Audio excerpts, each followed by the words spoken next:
Oh, shit.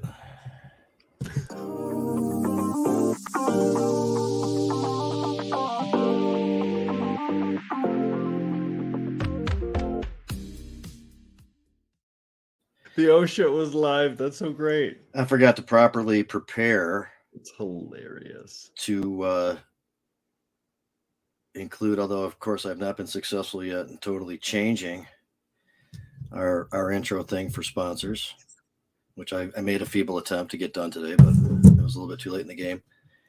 I did get, if I can get to it, a picture to have ready. So I'll try to line it up here flawlessly. Actually, I'm not going to spend too much more time on that, but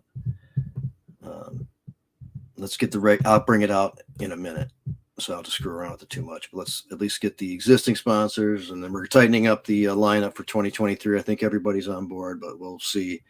And then I'll see if I can get that logo for Mets Cafe, so I can at least start showing that. Here we go. Well, welcome to Jazz Cabbage Cafe, everybody. As you know, we are sponsored by Stone Depot, Redemption Cannabis, Real Leaf Solutions, the Detroit Nutrient Company, GrowGreenMI.com, Custom 420 Promos, With That Culture Clothing, and Meds Cafe. Yeah. All right, let me see if this works. In the meantime, there you go. Oh, there it is.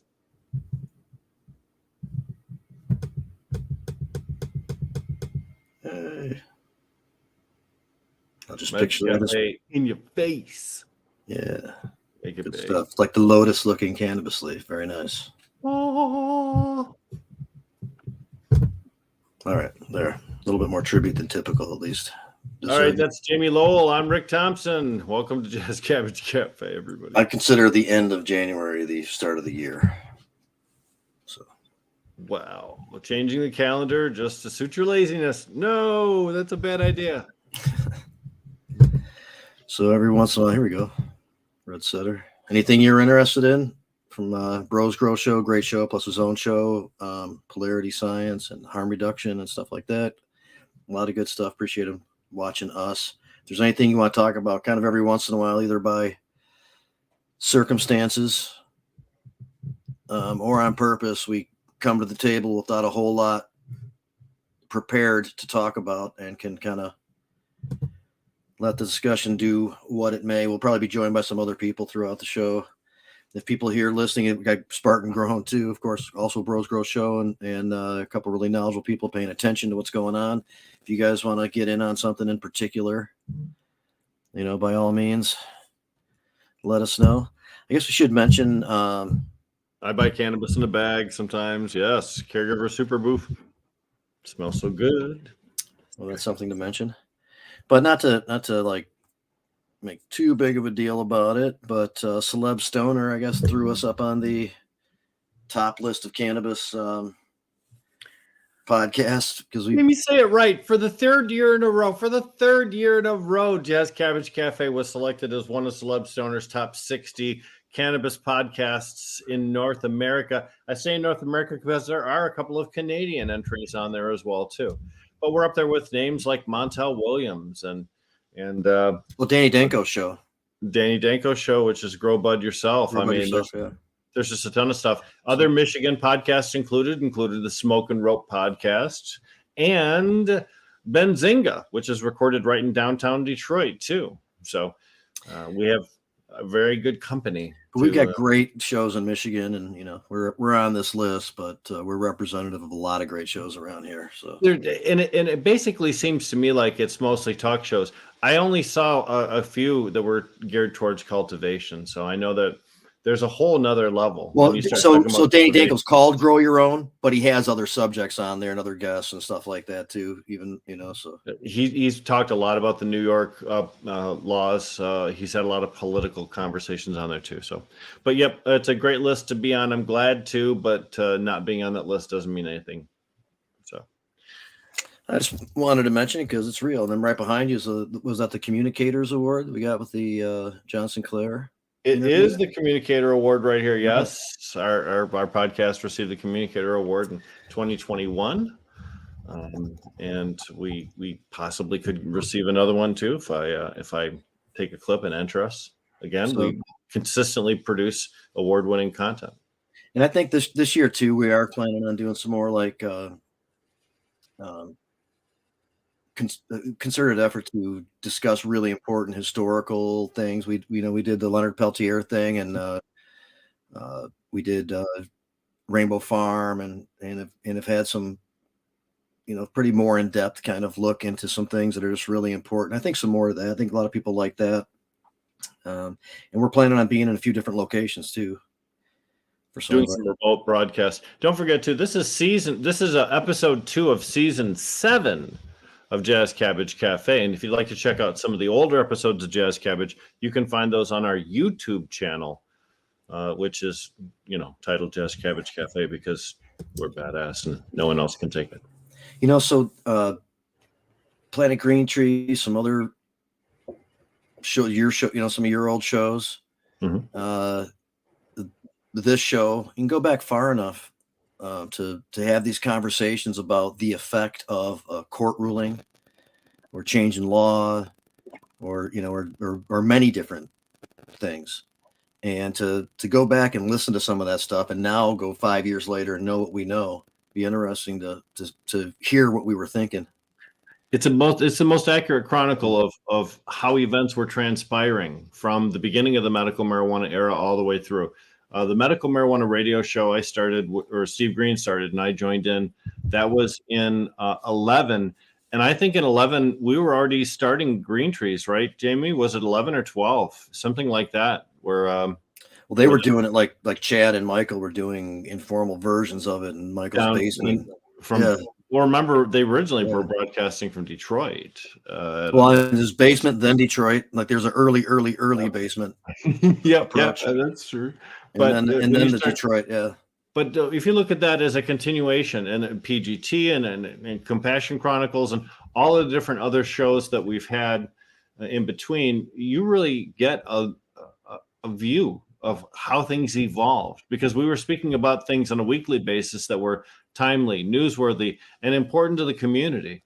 Comoran Law really broke some super important cases. Rudoy broke cases, Dan Groh, Paul Talenda. Every single time we had one of these court victories, that's where you learned about it, was on PGT, but prior to the Jazz Cabbage Cafe being launched. And that's really an oral history of the whole Michigan cannabis movement since 2008. Well, since 2010, let's just call it. I agree. And a lot of these other shows that took different angles, because the issue of cannabis is complex and varied, also have a history of chronicling different things, whether it could even be grow approaches, cultivation techniques, and products and practices of equipment has changed and all that kind of stuff too. People can look back on what they were talking about a few years ago.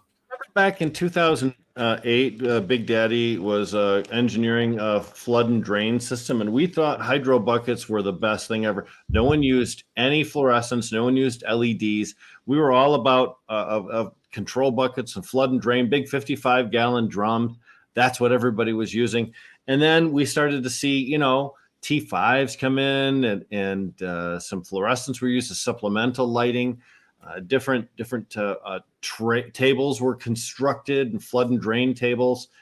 And to chronicle the whole evolution of that, even in lighting and irrigation, drip systems became real. People started to use them on a widespread basis. We evolved to using fluorescence as a big source, and then also LEDs. It's been a long journey from a tech perspective, all the way back in 2008. When we think about how badass some of the cannabis was we grew back then with such primitive tools that we had and we were working with, man, it's pretty amazing. I agree. A lot of stuff in so many different areas surrounding this single thing. It's always been pretty cool. But yeah, we try to get like some kind of useful information about what's going on in Michigan. A lot of it's political, legal stuff, and don't really push it too much. But we've done a pretty good job of chronicling kind of what's going on at the moment in those areas anyway. So it would be cool maybe we should spend some time on that. I nominate you to listen to many old shows and put together a nice reflection show for us. When he says he's referring to the viewers out there that are actually watching a show right now, because clearly he doesn't think I have enough time to do that. So, right. All true. So Detroit, they been giving out, applications have been processed and licenses being given out. I think there's 30, including some micro businesses and some people that qualify. The first adult use sales have already taken place in the city. Yep. I mean, and that's a really big thing when you consider Detroit's population and how much of a holdout it's been for just having medical facilities. And they are expecting a second round of applications. They'll begin taking applications for the second round of approvals sometime in late January or early February of this year. So there are people that didn't get a chance or didn't get awarded in the first round, and they'll have another opportunity to apply.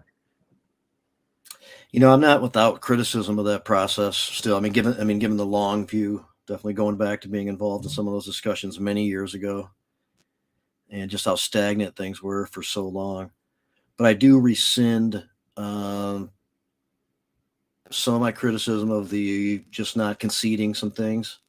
And a group of people really wanted to see it through in a different way. And they participated in the process, and we were uncertain if the few changes that we saw in the ordinance were going to be satisfactory to change the constitutional issue in the view of the judge. But apparently that all came together, and here they are, here are licenses moving forward. I certainly didn't think so. I thought that the superficial changes that they made from the first version of the ordinance, the unconstitutional version, to this one here, were just not substantive enough to withstand court muster. But they did. That's why I'm not a lawyer. So the fact is, once you get told no, now you have a grievance, and now you can sue again. So it's possible that there may be additional lawsuits initiated by some of those who did not get a license in the first, or if they don't get a license in the second round also. I expect there might be some appeals there. But in the meantime, it's full steam ahead for those people who already have adult use licenses. And for some of those in Detroit that got the AU license, they're part of chains of stores where there were adult use product already in their inventory system because they have a store, let's say in Hazel Park or in Belleville. And if that's the case, then they can more easily transfer cannabis from that adult use store directly to their former medical store. So everybody got a jump start on the industry there. And some of the stuff in inventory could qualify for shifting over from what they have in medical to the MRTMA or the MRTMA adult use. I've always said that the biggest winner in this industry is going to be the guy that comes up with the consumption lounge and the dispensary that's right next to one of the federally operated casinos, right? I mean, we have 3 casinos in Detroit. They don't allow smoking on the premises. They just now started to reallow cigarette smoking on the premises after having banned it during COVID. And everybody wants cannabis. So if you could walk, like in Greektown, if you could walk from the front door of Greektown directly over into a dispo / consumption lounge, and then walk right back over to the Greektown and spend your money, that would be a win-win. Yeah. And the obvious thing would be hopefully just like you can smoke cigars and cigarettes and shit like that inside with the really great ventilation they have in those casinos that may ultimately not be a big deal. People are just smoking cannabis too while they're gambling and getting drinks. Here's a question, Jamie, and I don't know if you and I know the answer to this. In the state of New York, you can smoke cannabis anywhere you can smoke a cigarette. However, in casinos where federal rules come into apply, I wonder if they allow you to smoke cannabis everywhere you can smoke a cigarette in some of the casinos in New York, because oftentimes casinos are the only places where you're allowed to consume tobacco products indoors anymore. Yeah, or maybe also on the university campuses, and some other considerations maybe that have their own kind of governing body. I don't know. That's curious. Curious. But 2022 had a lot of advancements, not just in our state, but in others too. And it's going to be interesting to see how some of those shape up and play out. Let's see. CRA is going to have a municipal summit and answer questions and offer, I guess, current thinking on how these things apply to the considerations for cities and townships and villages.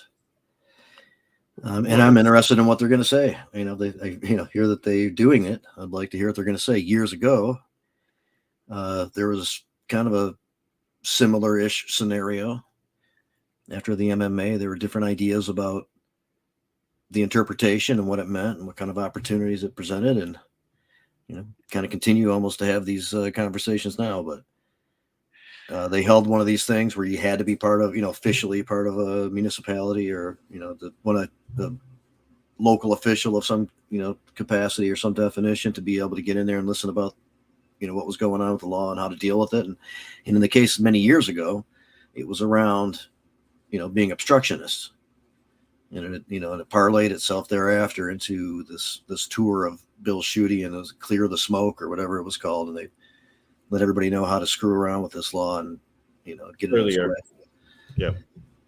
Well, my time with the Cannabis Regulatory Agency tells me that they are looking to encourage cities to pass positive cannabis ordinances. If you think about what the CRA is trying to do, they're trying to, we'll have to look that up as far as when the summit is. We'll take a look at that on email. But they're trying to, control the oversupply of cannabis in the market. One of the ways it's been suggested is to bring more cities online, help more cities become cannabis friendly. And this is an effort to do that too. At this point, they don't have any value in trying to spin cannabis as a negative towards communities. It's all positive. Although it is sort of irritating that they want to restrict it just to township members. Because it's a question and answer session, I'm sure that they don't want there to be any off-topic questions that would take up the valuable time. Right. But that's what I'm looking at right there is a CRA that's trying to get cities to come online to adopt pro-cannabis ordinances. And also, maybe there are communities out there that are wondering, why am I still just having medical facilities in my community? Why should I ramp up to adult use?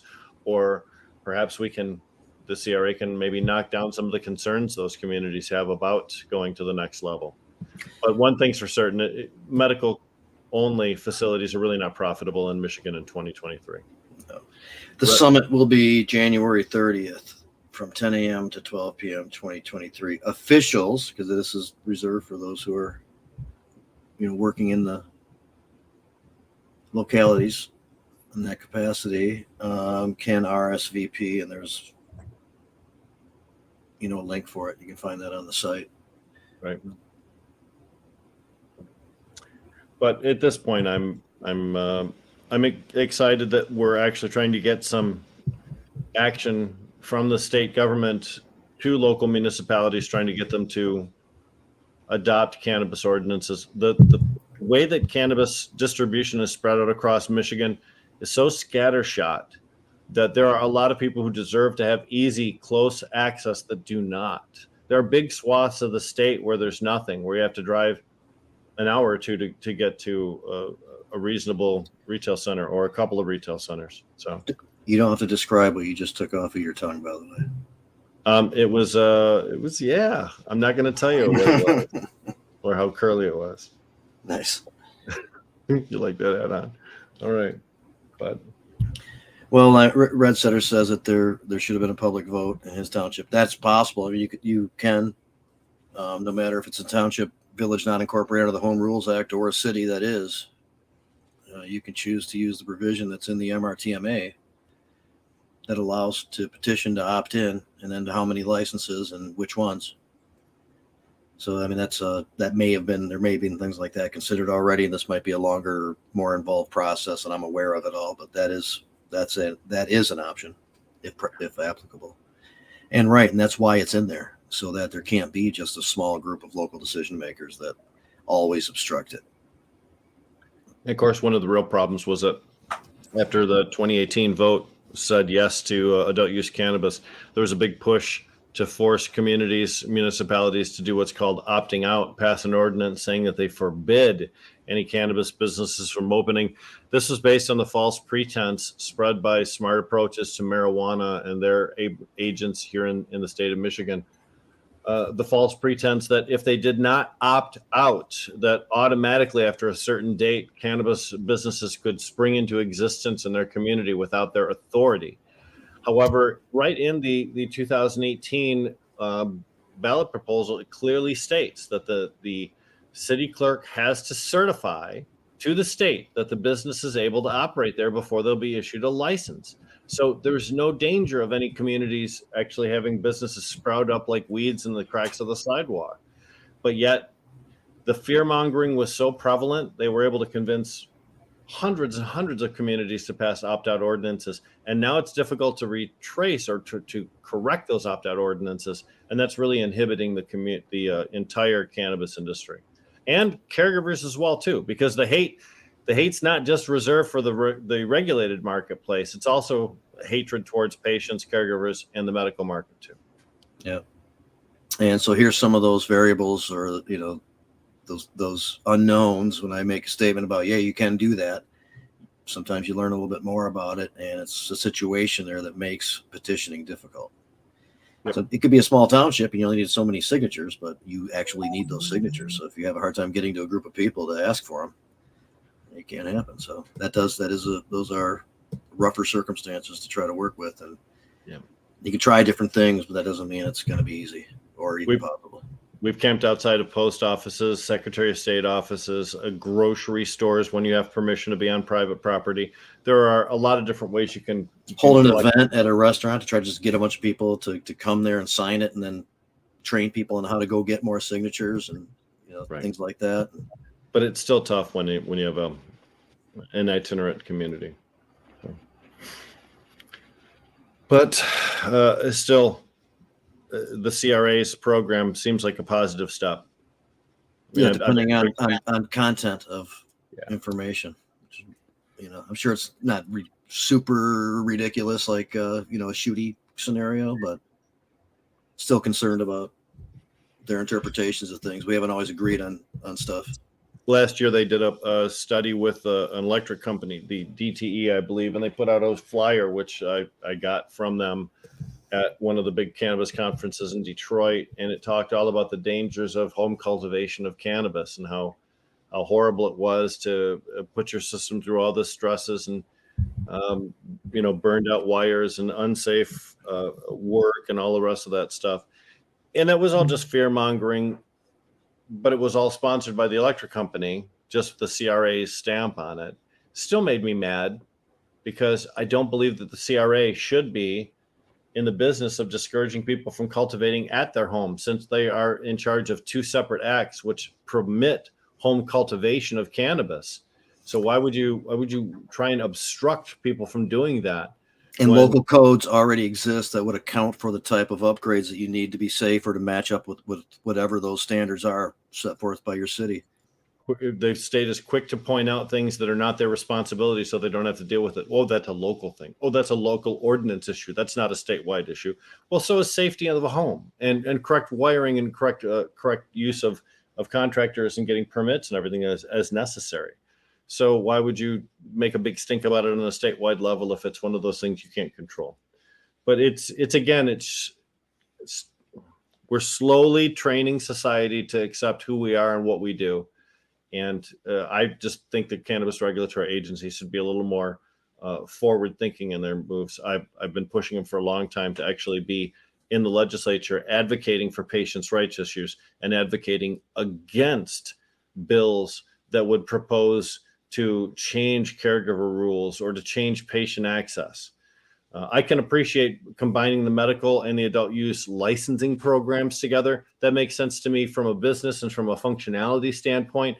But the patient and caregiver system should remain untouched by any legislative action unless an action is initiated by the patient and caregiver community that says we need this relief because we see a problem, fix it for us. And then it creates more efficiency and functionality, not like more restrictions and stuff like that. Greater protections, greater rights, not someone who doesn't smoke cannabis deciding that we have too many freedoms and they need to dial it back a little bit. So, and hopefully the CRA, a red setter says CRA should address the overreaching ordinances townships are putting against access. Hopefully that will be part of their broadcast. They'll conveniently, in my opinion, say they don't necessarily get directly involved in those types of considerations. Yes, I know. And once again, in my opinion, they should be advocating on behalf of caregivers and patients and fighting against local ordinances that restrict those rights and privileges that are given by state law. Even if it's a caregiver system, their department covers that too. And they kind of are acting like it's not there. It wouldn't surprise you, would it, Rick, if he believes, like, I don't mean like in any, evil sense or anything, but if he just happens to believe, as do many, that this activity that's outside of the commercial system is as a detriment to the big investments that are taking place in that system. If he actually believes that, then he might be interested in going along with something that you described as trying to like dissuade home growing by taking this angle with the electrical issues, or something like that. Well, again, the electrical issue newsletter happened under Brisboe. That was a while ago. So it's been the policy of the CRA to talk about the negatives associated with some of the freedoms that we have. They consistently refer to untested cannabis as unsafe cannabis, which is absolutely not true. It's not unsafe unless it proves to be unsafe. And if you use it and have no side effects, then it was safe cannabis. So I would love to see an evolution of thought amongst the decision makers at the Cannabis Regulatory Agency to drop some of those old tropes. But unfortunately, I don't see that as a likelihood considering where we're at right now. Yeah. All part of the sometimes very slow process. And it's very leadership directed too. Go ahead, Jimmy. No, I'm saying Red Setter says that his town laws only our patients can come to the house. We must live it. So the transfer can only take place by the patients coming to the house, or only patients come to the house if you're growing, so that nobody else possibly could get hold of some of the cannabis, I guess. And so we can only have 5 people in our house and no smoking. So only those patients, directly connected patients, and you can't smoke the products there. So, I mean, that's obviously ridiculously stupid, especially with the MRTMA's existence. Different programs, but adults 21, of course, can use cannabis and smoke cannabis in their own home. Now, if it's a rented house and there wasn't a particular special provision to allow, smoking or growing inside the house, then you can't by our state law. But if that's not the case, I don't see how that's, well, first of all, it's not enforceable. It's way more restrictive. Oh, man. Okay. So we've talked about this one too. You have to have 5 acres AG in order to grow inside. Even that's how some of the language has. You have to just to qualify, like, to be able to grow as a caregiver. Because the reality is that should any township choose to enforce some of those regulations on someone, there's a very valid court case that would be held. And in fact, if that were to happen, it would be a benefit to the cannabis community, because we need a court case to go with some of these absurd restrictions. We need that to go all the way through the system so that we get at least an appellate court level decision that says these are invalid restrictions on medical marijuana activity as authorized by the 2008 Act. They're more restrictive than the state law. They're unnecessary. That's what we need. Anton joining us. What's up, everybody? How you doing? Oh, great! So not only can it be inside, you have 5 acres. You have to have 5 acres to grow, not for the land to grow, but to qualify to grow inside. And in that township, it must be inside. Because so we talked about versions of this earlier too, in other cities and stuff. It's really fucking stupid. They want you to be a plantation owner. They don't want you to be a person who just has a house, one of those little teeny in the downtown area houses. They want you to have 5 acres. So It's So typically you can't just like it for Verbeek, it did work for some reason. And I wish maybe Paul was here so we could ask him if he knows of a distinction, but kind of as a preemptive step, Verbeek sued and got help with the ACLU and then out of the city of Wyoming, was able to get around their restrictive ordinance that said something like, if it's federally illegal, then it's also illegal here. And they can't do that because they are a creature of the state. So they can't just adopt federal law. So that's what that challenge was about. In this case, as Rick said, somebody would have to try to enforce it first. There'd have to be the damage or the potential damage or the ability to challenge to create any action, I think, standing. Again, I wish Paul were here to verify some stuff, but it's something akin to that. Are we talking about stupid ordinances? Stupid ordinances, and then like if you just to challenge them, just to bring suit and say these are stupid and fucked up. Oftentimes they won't be processed. The judge won't accept them because there's no victim or there's nobody was standing yet. And well, I keep bringing up Macomb Township. They want regular patients to apply for a permit to grow their 12 plants in their home. And you know what I say? I say, come get me, guys. I fucking dare you to come get me. If you want me to, I will not get your stupid ass permit. Even if you're a caregiver, we would say the same thing. But what you're describing is normal patient. Much stronger argument. Yep. Much more likely to win. Yep. Absolutely. And there is no case precedence for that one. There is no Supreme Court decision that DeRuyter had nothing to do with a single patient. And they've always gone out of their way to always at least allow that. I mean, it's unrefutable. Well, because here's the thing. My neighbor can grow 12 plants as a recreational grower. It's discriminatory against medical patients because you're forcing me to give up my status as a medical patient to the government, which is protected specifically by our Medical Act. Which, I mean, it's discriminatory, it's illegal, and I fucking dare them. You know what I mean? Like, but they don't have the balls. They wouldn't enforce it. They don't have the balls to do it. They won't do it. Ypsilanti, which was one of the most easygoing ones to get a business started in, well before there was even any statewide direction for that stuff, still has like a really weird.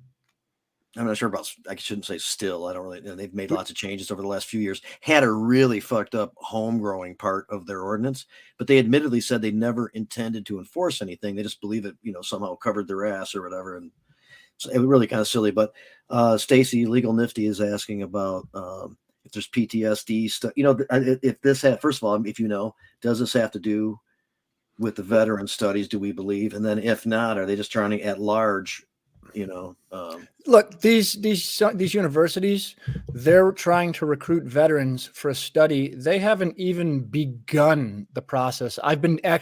My day has been spent dealing with FDA stuff, and Wayne State is way, way, way ahead of themselves.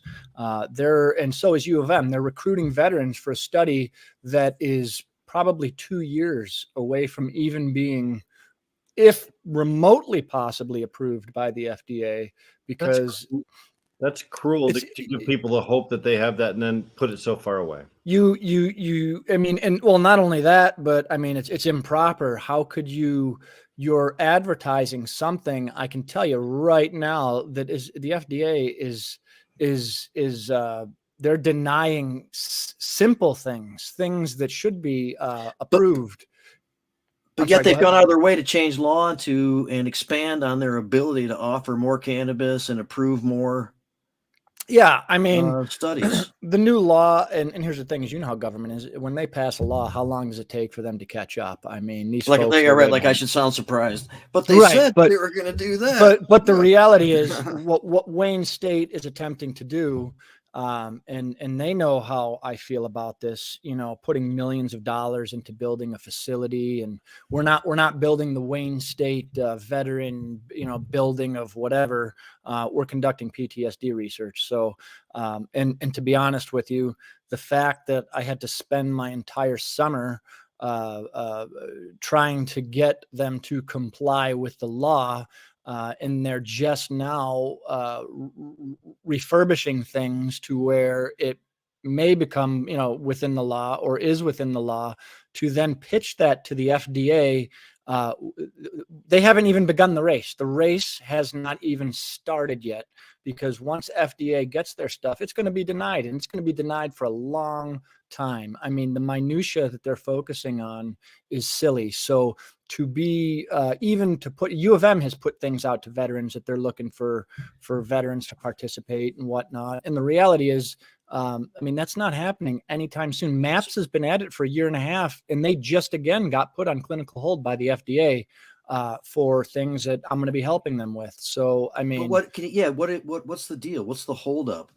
Well, the holdup, I'll tell you right now, the holdup with MAPS is the whole premise behind MAPS, the study that they want to do is they want to do real world research, meaning they want to conduct research as the veteran would use cannabis within their natural habitat, if you will, right? Whatever their access point is from wherever they are. Well, yeah, right? Well, but the reality is in order to do that, you have to have a study based upon self-titration, meaning the veteran is going to use cannabis when they need to use cannabis, right? And symptomatically when they need to use it. And the FDA, even though there is precedence where they have approved previous research studies involving self-titration, they do not want to approve it for MAPS. They want a regimented regime of the veteran will take 5 puffs, hold it in for 10 seconds, 4 times a day. And the problem with that is there have been previous studies involving cannabis where they have done this model and veterans got sick. There was a research study where you can't get good information from that, really, because there's so many different variables involved in that scenario you just described. You have people that may not be experienced with cannabis, and there was a research study that had 92 participants for cannabis. 2 people finished the study out. 90 people dropped because they were getting panic attacks. They were getting nausea. They were overdosing based upon the protocol that the FDA wanted to put in place. And my argument is the FDA and the way we do medicine traditionally using pharmaceuticals, there's always been a titrating model. For example, Valium, right? The doctor may say, hey, take 5 milligrams of Valium. And then if after 40 minutes you're not feeling it, take another 5 milligrams. Pain pills, take 1 to 3 every 4 to 6 hours. Every 4 to 6 hours. So we have always integrated a model where the patient has some sort of control over their dose. Yet when it comes to cannabis, the FDA wants to be a pain in the ass. Why? Is it a liability standpoint? Is it a perception standpoint? Is it political? Is there political pressure that they just don't want this to move forward? What is the reason? But I did find out today, I got a little bit of news that I am actually going to be the one arguing this before the FDA. Within the next 30 days, there's going to be a meeting, and from what I'm being told, I'll be the first veteran in U.S. history that is going to argue this particular matter before the FDA. So nice. I hope I make an impact because are you taking a particular angle? I mean, obviously I am because here's the thing. I am supporting the self-titration model because that's what we do, right? That's how plant medicine works too. That's how plant medicine works. So you're not going to recreate that exact thing that the veteran used at that moment when they took the 5 hits, and you're not going to recreate that individual's unique system at that moment. And plant medicine just doesn't work like that. Well, and here's the other thing is we need to allow not only veterans, but, I always say veterans are humans, right? So patients and people in general, the freedom. For example, there's days it's hard for me to get out of bed. So I bust the Puffco out or I bust my vape pen out. But there's times when I need a particular cultivar of whatever because I'm feeling nauseous. So I'll go smoke a joint or whatever. So we need autonomy. Otherwise, we're not getting realistic data that is pertaining to the demographic or population that we're trying to help. And in the meantime, as we stumble through the minutia of all this bullshit in the background, particularly within the veteran population, the suicide rate continues to rise, which is the exact thing we're trying to prevent by conducting this research. So it's a kind of revolving door of just bullshit, and it's mind-numbing, but I love to fight the government. That's my favorite thing to do. So we'll see what happens. From the FDA's perspective is that it seems like the experiments they're trying to design are intended to determine proper dosing, when perhaps what our intention or the veterans' intention would be to determine positive effect. If there's positive effect, then we can get the VA to stop being such a dick about it. But if the FDA wants to try and establish a dosing so that they can somehow control the supply of cannabis that's given out and how much each individual veteran receives, I think, Anton, I don't want to speak on behalf ignorance. of anyone. Yeah, I don't want to speak on behalf of anyone, but your goal is actually to get the VA to drop their bullshit, not necessarily to establish some kind of scientific standard for each individual puff, right? Oh, of course. Well, yeah, and here's what I've Exactly. posed too. The FDA is so wrapped up in the pharmacokinetics of things, the chemistry of things, that they have forgotten about the human angle. They have taken the human angle out of things, of why we're doing this. And the reality is, if we look at the veteran population, we historically, we don't listen to doctors. We do shit our own way, right? So if we're trying to help them, to standardize a dose isn't realistic. It's just not something that's going to be a thing. So instead of trying to tailor these studies that are just not realistic, and these universities that are just trying to get money into their pocket and trying to craft research studies that will either get around the FDA or actually jump through their hoops, even though they're not realistic, we need to stop that. We need to stop that shit and start really thinking about reality. It's tough to change the mindset. You can change individual laws. We learned this in 2008. You can change the law, but you can't change the mindset. Law enforcement and government officials on all different levels really took a long time to get used to medical marijuana as part of what Michigan is and what Michigan does, and that it was a positive aspect to our society. And I believe that changing minds at the FDA might even be harder, because they kind of get paid to not change their mind, right? I mean, that's the Department of No. Isn't that true? That's very true. I mean, the FDA, here's the thing though, as a veteran, they had no problem. I am a victim of, the OxyContin. We all remember that whole bullshit with the skewed graphs that they presented. And then they brought dumpster loads of OxyContin into the VA, and they dumped them in all of our laps. So that is okay. They have no problem listening to those folks. But when it comes to a real world alternative that, historically speaking, going back to the Vietnam era and before, has improved the quality of life of veterans, they're not going to go that route, which makes me think it's either it's a money thing, it's a perception thing. But here's the thing: they've never dealt with a guy like me, so maybe I can get through to them a little bit. I hope, because here's the issue: if we don't do this, what's going to happen is no research in this country is really going to go forward in a fruitful way until we kind of get past this particular issue. So, in Michigan, if I'm able to go before FDA and successfully argue this, we would be saving taxpayers what it's going to cost to do what's called a formal dispute resolution before FDA. It's going to cost $250,000. So that's going to be $250,000 out of the $40 million that us, the taxpayers, put up to fund this, and they are going to piss it away on lawyers to go to the FDA and get the FDA to do the exact damn thing. We're going to have to strong arm them.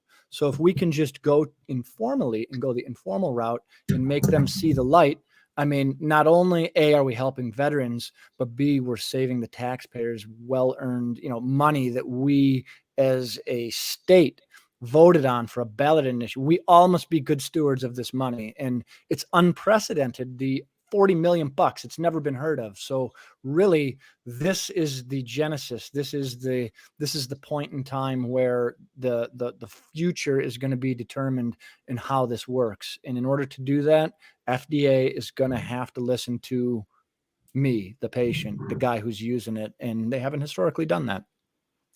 Normal posted a story that indicated 2022 set a new record in the number of scientific studies regarding cannabis published worldwide. It was 43,000. 43,000 scientific studies published about cannabis or cannabis derivatives worldwide. But I'm going to tell you, I can't imagine there's very many of those 43,000 that are veteran specific. I have to believe that veterans are not being included in the study group or as a subdivision, right? Well, I mean, it's a failure. It's a failure. And I'll tell you why. There's a few different reasons. One, a lot of veterans are disqualified from participating in many different research studies because of the amount of medications were prescribed. Normally, when you go into a research study, they don't want you on a bunch of medications because they don't want the one thing they're studying, right? They don't want skewed results because of interactions with medications. So that's the first thing. The second thing is veterans are fearful of participating in this stuff because of the boogeyman, the VA hiding in the background. While the VA isn't, they have a policy put in place that they won't mess with veterans. But here's the issue. What about veterans that do need to take controlled substances, whether it be benzos, opiates, whatever, and when they go to the VA and they have THC in their system, now that veteran is stuck going through opiate withdrawal because the VA doctor simply just cuts them off right at the knees.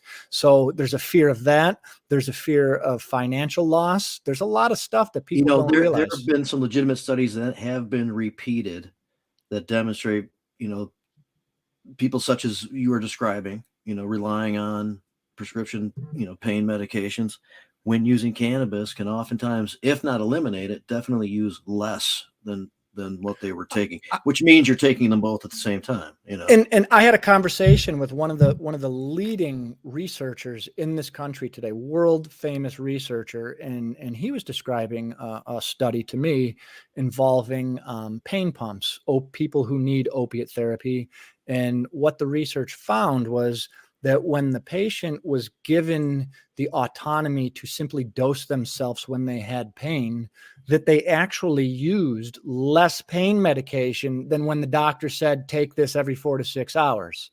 So that's FDA approved, right? So what the FDA is perceiving as autonomy is in refusing to allow autonomy within the patient's own healing process is actually harming them because of their protocols, because they're antiquated. Why? Because Big Pharma wants to get as many pills in your system as they possibly can, because those pills equate to larger contracts with the government, which equates to more money in their pockets. And really, that is the reality of this whole thing, is FDA is controlled by Big Pharma. Democrat, Republican, it doesn't matter. Why? Because Big Pharma can hire the lobbyists who are able to go chirp in the ear of the budget committee or whoever. And that is what the reality is that this is and veterans are the and not only is we're on the forefront, it's not just veterans, these are everybody. We're trying to help every American, but the reality is that service to your country is historically destroys your body, right? So we're the guinea pigs for a reason. But, we talk about all these different demographics that need access to this medication. Again, the veterans are kind of falling on the sword, but it's at the peril of the very people who said they were going to take care of us, which is fucked up, right? The FDA granted investigative new drug status, IND status, to GW Pharma for their research on CBD. And for many years, in 14, 15, 16, things like that, it stifled a lot of other research opportunities with cannabidiol in the United States. The FDA can, of course, only command those studies originating in the US, but a lot of what we learned about CBD during that period of time came from Israeli research labs or German research labs. And we didn't see, and of course, England, because GW Pharma had a great big farm there, but we didn't see any results from CBD research here in the United States because the FDA granted that special status to one company, and they really blanked out the research in that field for a long time. And U of M is proposing they want to do a CBD study, and initially U of M had proposed they pitched it in such a nice way. They said, we are going to look at CBD because we are concerned. We don't want the veterans to fear for their benefits for using THC. So CBD is federally legal and we're going to pull it from hemp. And that was their reason. But really my belief is that, well, under the Farm Act, CBD, they wouldn't have to jump through the FDA loopholes. Right. And eventually when I called them on that, they said, well, yes, we will. They're going to pull CBD out of DEA, NIDA authorized marijuana, but they still want to move forward with the CBD. And, the veterans, like I said, and U of M, they're good. Hey, U of M has got veterans on there. Like, I don't say speak out against me, but U of M obviously employs people with veteran status that will see their perspective and promote and sell their perspective. And I promote, this, and I say this about Governor Whitmer, is Governor Whitmer sits on the U of M board, and U of M willfully violated state law on the board for which she sat and sits, I believe, currently.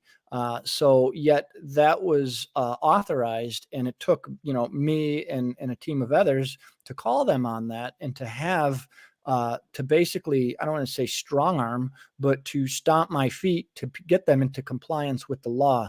So there's a lot more that goes into this. I know recently that U of M is now looking to tailor their research study to where veterans can choose to forego doing the CBD, say, I don't want to do the CBD, and go straight to THC, which is what veterans are going to do. We don't use CBD. Get the fuck out of here. Nobody's using CBD. I've never talked to a single veteran that says, oh, that CBD, that shit works great. I've never met one, and I've met thousands upon thousands of veterans all over the United States of America. So do we need a study in CBD? I mean, yeah, you can. I mean, why not? If you're going to conduct some research, but there's more important research that needs to be conducted here. And if that's what they want to do, and I've always said that even though I didn't agree with their research study, as long as it's within the confines of what the law allows, I really can't say much about it, because then that would be wrong of me. But you're muted, Jamie. No, I agree with you. I think it seems like there's so much more opportunity to learn some stuff with this funding, and with those types of resources of such a huge research university and everybody that they're putting together for it, than just to do another one that's just on CBD. We've let things, we have our quarterly meeting with CRA coming up, I think February 15th or something like that, for the veteran grant issue.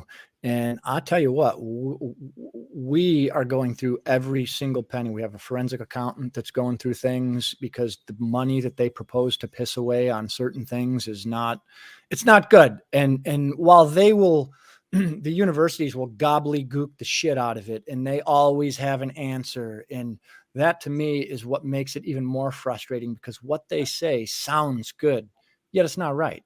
And, I think between the legislator, I know for a fact that the legislator is concerned with the spending on both sides of the aisle. So I think that if they think they're going to silence me or I'm not going to be a thorn in their ass, that's a misconception. And I say that with respect, though. I'm not looking to hassle anybody, but like I've said before, when we talk about this, is they didn't come into this with clean hands. They knew what they were doing was wrong, because I have the emails where they were told what they were doing was illegal, and they went ahead and did it anyways, right? So they didn't come into this with clean hands. And I think that now it's imperative that not only the veteran community, but the Michigander community hold these people responsible, and they should be questioned on every single penny. And if they don't like that and that upsets them, then that is too fucking bad. And but I say it in a respectful way, that I am here to help, and I have been pitched some good ideas from the universities, because now I get things run by me. Hey, does this sound good to you? And there's things where I've said, yeah, that sounds good. But the reality is there were zero checks and balances put into this whole thing. And that was a big, I mean, at the federal government level, when you have that much money, they will usually assign what's known as a special inspector general, who is the third party to sit there and watch audit every single penny that's being spent. None of that was done here. They were given a chunk of change, said, when you blow through it, give us a call, show us how you spent it, and we'll give you more. And that's not. Well, there was the dates too, and some parameters around how it had to be dispersed. And so bureaucratically, they were at a junction where they say, okay, so do we meet this deadline of the disbursement, or do the conditions all have to be met?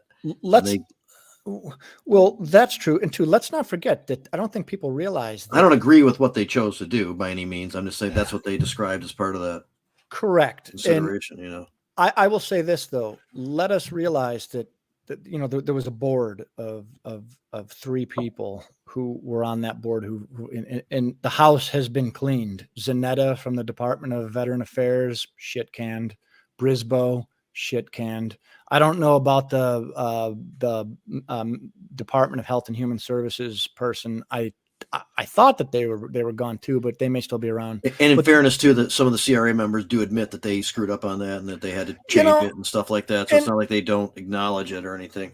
And I said all along, like, yeah, mistakes were made, but now we're lucky. Director Hanna has been very, very receptive, and I think, and I didn't fault Brisboe. Brisboe was responsive. I now dealing with Director Hanna, I feel like there is a world of difference, and I think that the way things were done, it wasn't malicious. I don't think there was anything maliciously done. I think it was just the fact of folks didn't really know what they were doing or how to do it. And I mean, Brisboe even himself said, hey, I didn't want anything to do with this process. I'm not a grant guy, to his fairness, right? But I see the process now dealing with Director Hanna and having kind of that open dialogue that he's willing to have. I feel like concerns are being heard and they're being addressed because of Director Hanna's commitment to allowing, he wants things done within law and order, right? And not only that is that from a regulatory function with licensees, but that also applies to this huge sum of money, $40 million grant. So, it's just an evolving process, but I foresee this to be a very long, drawn out thing. This was supposed to be a 5-year study. I don't see this. I mean, this is going to take a long ass time. And in U of M and Wayne State, really, they don't even know what they've gotten themselves into yet. And they talk about Bail World researchers and this and that, but they stepped into a world that it's like, at this point, it's like taking money from the mob, right? You took the money and now you got to produce, right? You can't, you took it with conditions and you took the people's money. It wasn't like a private grant fund. You took the people's money. Well, they didn't, I don't think, anticipate the people stepping up to watch them. I just don't see that having been part of the process.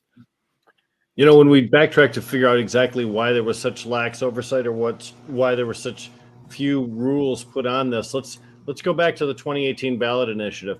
Recognize that when you circulate petitions for a people's directed initiative, all the language that is included in that ballot proposal has to appear on that piece of paper. So your ideas like $20 million a year for 2 years, going to a particular group of people. That's what we included in there because that's all the space that we could afford to put into there. And Jamie was one of the authors of the 2018 Act, and I was a participant as well. The fact is that when you do that, you trust that the government is going to take the direction you've given them and then flesh it out and then put in place systems that would embrace and make real the language, the goals that you've put forth in that ballot proposal. And in this instance, they really half-assed it. As was said to me by the Marijuana Regulatory Agency at the time, we don't want to be in the grant writing business. This is totally foreign to us. We don't have resources. So, they put as little into it as possible, hoping that it was just a responsibility that would be one and done and they wouldn't have to worry about it any longer. But it is complicated and it does require additional oversight and rules and parameters. And oh, what a surprise when you give millions of dollars to financial institutions like schools. They sometimes like to just general fund that stuff or use it to pay off salaries. so they can offset the money that they would have normally paid these people for doing their job with your donated funds. And Anton, that was really a problem with one of the schools, right? They wanted to put just a ton of money towards salary, correct? Oh, no, they are trying to put a ton of money toward a salary. Still And are, huh? I am in the process of attempting to rectify that. And there's a lot of behind the scenes stuff going on. And here the reality is dealing with government. And I've done it for many years. You need a hammer. If you don't have the hammer to hold above their head, nothing gets done. And you got to have the hammer to drop. And the reality is the way that this should have gone is the institutions should have been awarded the money, but they should have had to pull the money out of their pockets. They should have had to front the money for the research study and then submit for reimbursement to the state. And then the state would cut them a check for whatever their expenses were. That would have been the smart way to do it, because nobody's going to burn through their own money carelessly with the possibility of not getting reimbursed because the government may not agree with an expense. That's the way it should have gone, but it didn't. But that's what we're dealing with now. So now it's just a matter of oversight, and holding people responsible. And that's the only way, everything I'm doing with the best of intentions. And I've tried to, I keep telling people I'm Switzerland, right? But I'm Switzerland with the nuclear codes, and I'll drop the nuclear bomb if I have to. So I'm remain neutral, but I'll tell you what, I'll bring a world of shit if something wrong is happening. And that's the way it should be. That's the way it needs to be, that you take that money and you say that you're doing all the good for the people, but you're giving, 600,000 to this doctor and that doctor, and they're putting money, or the to be determined, 160,000 to be determined, like all this to be determined stuff. So, and go ahead. No, you remember when we were on a meeting and each of the recipients were doing a presentation, and MAPS had a spreadsheet, and they were demonstrating, here's all the money we got, and here's all the money we spent. And so we just using this little bit for the infrastructure to have the negotiations with the FDA. When we get approval, then we'll start spending the big money on the study. And the other two recipients, as we said, Wayne State and U of M, didn't have a presentation like that. Has that become now part of standard information that can be? So what we're there. So when we do the quarterly meetings, we kind of get, and within the quarterly reports that they're submitting, you kind of get a general view with some numbers and, but we haven't seen line item budgets, and that's what I want to get my hands on, are the line item budgets. And, and that is what I want to go after. I'll tell you what, Wayne State should have never been given the opportunity to double dip. There's no way. They should have never been given money the first year and money the second year. It just shouldn't have been a thing, because they were never able to prove. And for 2 studies the second year, right? Although there's one 3 years. maybe, Yes. Yeah. They have 3 studies total. And joined by Latrish. Go ahead, Anton. Oh no, Latrish has been a big help as well. So yeah, no, Wayne State's got 3 studies they're trying to put money in. At this point in the game, we're gonna monitor them closely, and if somebody doesn't, if they're within the law, they're within the law. And if with the spending is, the legislator controls the purse, and the legislator can put pressure and stop that money at any point in time if they really wanted to. How this whole political machine thing works. And I think it's going to be a long road before U of M or Wayne State proves that anything that they have is ever going to even be viable to conduct research. MAPS is going to get there eventually, hopefully within the near future, but they've been at it for 18 months, and they're just now getting to the point to where maybe possibly, or they're going to have to spend $250,000 to go hire Mr. Legal Team and spend money on the lawyer to fight the FDA to be able to get this off the ground. So that's the undetermined. So to continue to rag on Wayne State, I guess a little bit, you just brought up all the, the different studies they were able to, like, not only double dip 2 years in a row, but had 2 separate studies, applied for. And just as an aside, part of the consideration for a little while when this was unfolding was that maybe they allow for a new round, let people reapply with all the proper things in place, vetted through in conjunction with the FDA consultation, and all that kind of stuff. But in addition to all this other stuff that we're talking about, just to remind people, there was this deal with one. I mean, I'm not putting down the company. They probably found it to be a good promotion opportunity, But there was a deal with the cannabis company to help extend some of this promotion and try to create another avenue for. I think they were used products bought from the company or something. Yeah, like that. they were gonna use Michigan licensee. They were going to use those individuals to provide the cannabis because they didn't know how to get federally NIDA approved legal, marijuana for the study.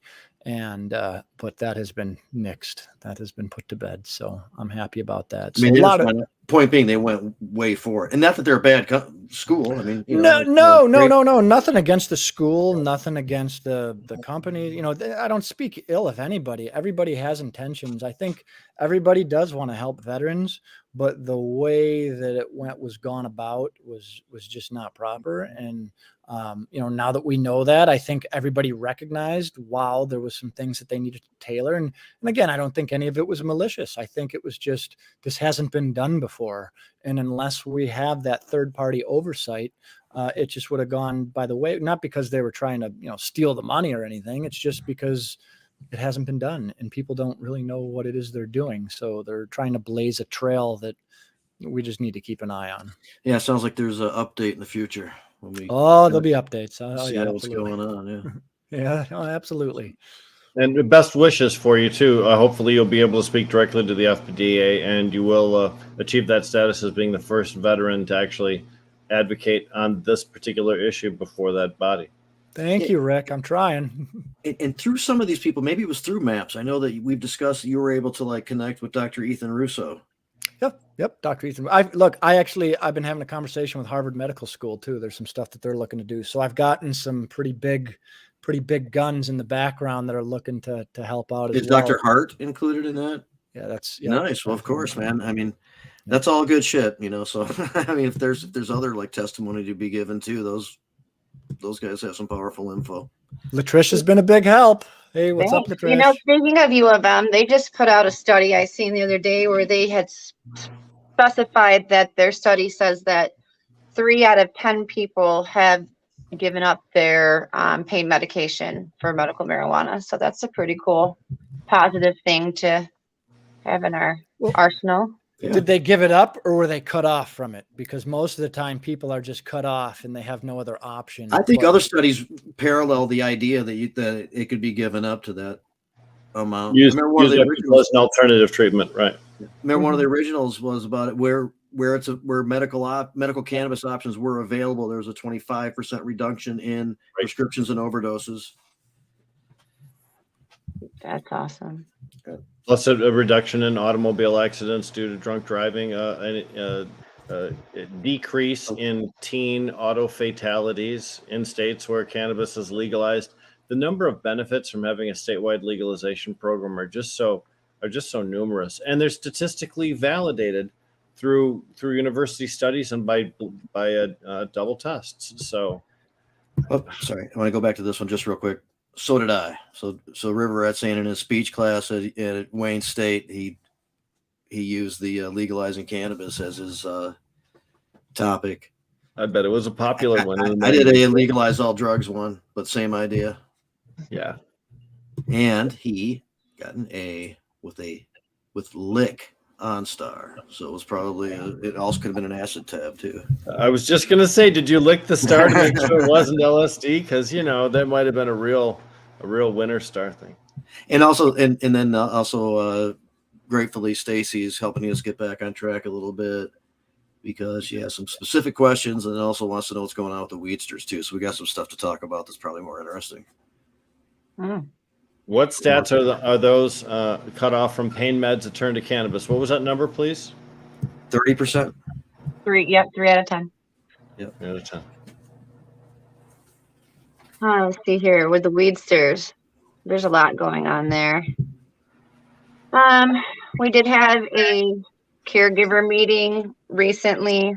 Very amateur situation, obviously, because it was just something new. We didn't even really know where we're going with it, except for trying to get people together and talk about issues and develop relationships to have communication about, as we go to speak on behalf of other people or whatnot. We like to have, their ideas or vice versa, help them I do it understand. themselves.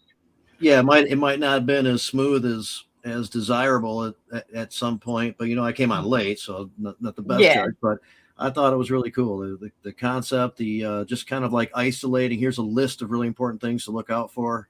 It was still good. It's a great way to get that kind of a thing started. So I just want to mention good work on that, even though you haven't brought it to where it needs to be, maybe, but it's a great start.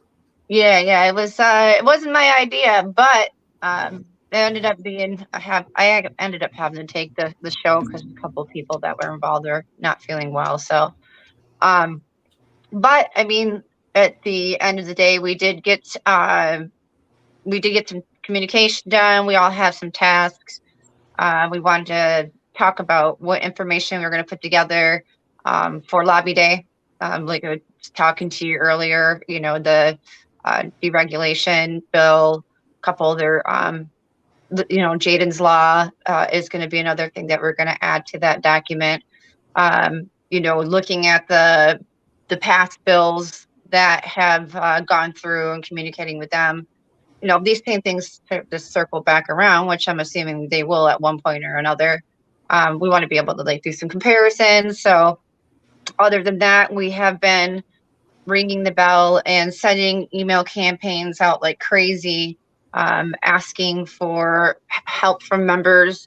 And that's basically just doing data entry. We're creating lawmakers, like politicians, or we'll just say policymaker profiles. But we want to be able to make sure that we have like a game book, if it's good to say, So we've been just going through all of their candidate websites, which makes it nice because the election was just here. So they do have these list of promises, right? And right there in black and white, they tell you how long they're on the police force and how many children they have and what their religion is, and that is all very important. So, just about whom we're going to communicate with and who we're going to waste our time with. But this next time around, we're going to definitely just go introduce ourselves and bring some information and get involved there. Then we are setting up some more meetings to start creating committees, start getting some legal stuff out of the way, trying to create a coalition so that we do take the 63% of people that care and put them together and start working together to keep what we voted for in and what everybody works so hard for. No reason to feel back in the thing that exists. We're connecting patients and caregivers. We have the campaign going for patient cards and renewals. We're working with Essential Telehealth, which is nice because you can do it right from home. And they give us a kickback to our funds so that way we can run our programs and systems. And what's the contact info for that? For which one? The telemedicine. Essential. It's essential telehealth.co. CO. And it's a pretty cool program. Anybody that goes along with that also receives a few incentives to get memberships to Vehicle City and to GC3.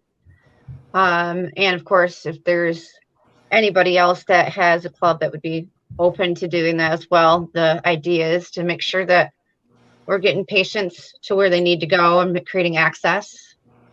And so there's a lot going on right now. I just haven't been able to write it all down. So much appreciated as always. The energy of keeping some really important stuff in people's minds and researching the importance of things and understanding it better and being able to have those discussions with really good information with people is just great work. Thank you. Yeah, and Anton was able to help us get a meeting with Brian Hanna this week. So I'm looking forward to that. That'll be cool. I'm glad he was able to put that together for the pediatrics. Yeah, we're going to talk to him about pediatrics. issues. And then we're also going to talk to him about the transparency and reporting, and how we could innovate that process to make sure that registrations are going through in a timely manner, so we can help patients and caregivers get past the part where they're being denied. It'd just be nice to know what that is, other than a dot and I or cross a T, which is what I hear is mostly the issue. Are you hip to the CRA municipal summit that's been announced, and anything? I did hear about that. I don't know how I would be able to get into it without being a part of a city council. Well, people we know, Eric Gunnels, Mikkel Goodman. Okay, I'm sure I can think of some others who are local, have a Al local. Witt. Oh, sure, of course. Okay, yeah. Yep. Eric, yeah, Eric. I didn't even think of that, Jamie. That's actually a good idea. Eric's always willing to help. Yeah.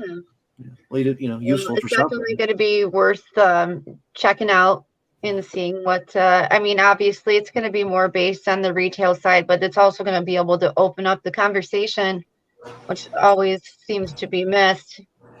I'm curious about just what their information is, what they're providing, what the interpretations are, what areas it covers. I'm interested in that kind of stuff. Right.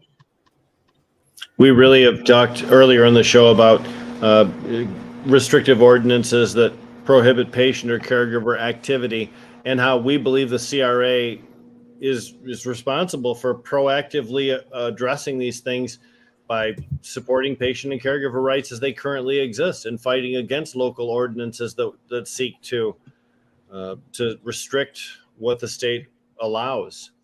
Unfortunately, the CRA and the MRA before them, it's been a long history of denying responsibility for that. They haven't made any statements, but I can't imagine they'll have this entire summit and this topic won't come up. I'm curious to see what the response is going to be when faced with all these municipal officials who are possibly weighing, restrictive ordinances, or perhaps, loosening up and maybe allowing cannabis businesses.